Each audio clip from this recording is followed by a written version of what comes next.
today I am making a mashed potato au gratin from 1982, and now I understand why people were so skinny back in the day because, well, this did not come out great, but I'm also going to show you how to save something similar. So this is going to use 5 potatoes, and I had to boil it down till it's fully cooked.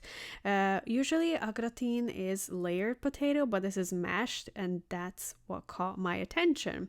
It also requires some ham. It doesn't say exactly how much ham, it just says ham. So I got this whole turkey breast ham that I'm gonna slice up, and I'm gonna use a few slices from here.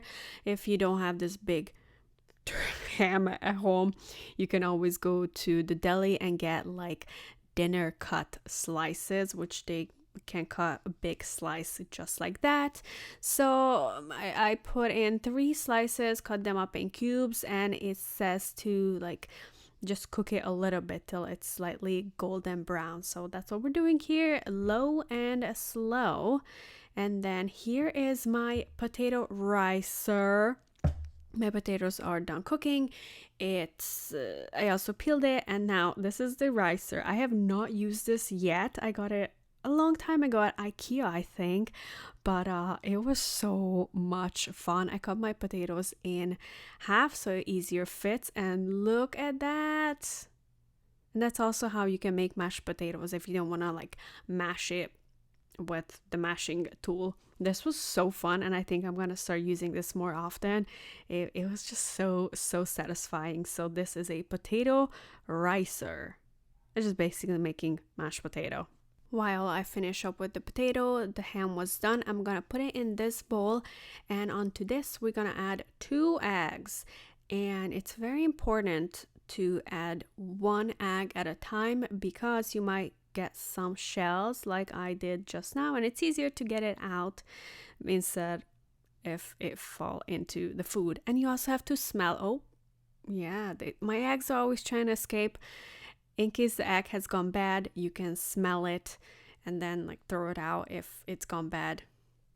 Smoked paprika. It doesn't say exactly how much, but we're just gonna add. It actually said just paprika, but I don't have just paprika. I have smoked paprika, which was so much better. Black pepper, and also a few pinches of salt. And 3 tablespoons of butter to the mashed potato. It's still hot, so the butter is nicely melting. I'm just gonna mix that up to make sure the butter gets everywhere. And I'm gonna mix up this ham, egg, spice mixture. I thought it was just easier to like mix them separately because this way all of the little hams get coated in it. So it looks like my mashed potato is ready, and I'm gonna combine these 2, and that's basically it for this part, mixing it all together. And then we're gonna top this up with 1/2 cup of breadcrumbs and 1/4 cup of grated cheese. So this is my dish that I'm going to be baking it in, putting the mashed potato on, and that was a lot of food. We're going to cook this at 400 for 10 minutes until the cheese melts on top, but it is so weird. The breadcrumbs is just so much. There's just so much of the breadcrumbs, while the cheese, there's barely any of it. So yeah, okay, I cannot wait for the end. Spoiler, this was not great. Okay, it was not bad, but it was just so plain. I guess it smells good, the smoked paprika, yeah, but I'm just like, oh, I'm not happy with the cheese topping. Maybe I'm just a fat kid, but like the cheese is just, it's so little for all of this. I mean, there's a lot of potato in there. So, I had to save it because, well, it was just not working out. Flavor, super bland.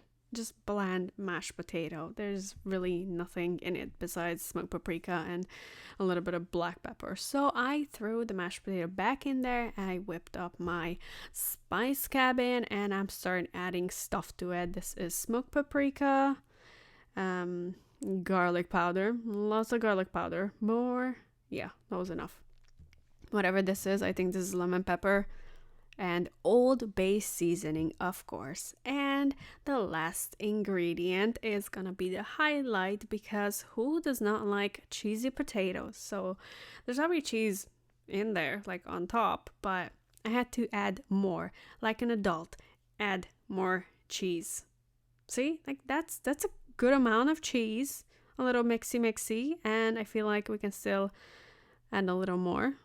Taste test. Tasting is so much better now. And of course, add more cheese, because you can now go wrong with cheese. Add the more cheese, a little bit too much maybe, it's okay. But I mixed this up and I put this back into the oven for another 10 minutes, and then it was saved. And that's the beauty in cooking, that even if it's not good, you can always save it with spices.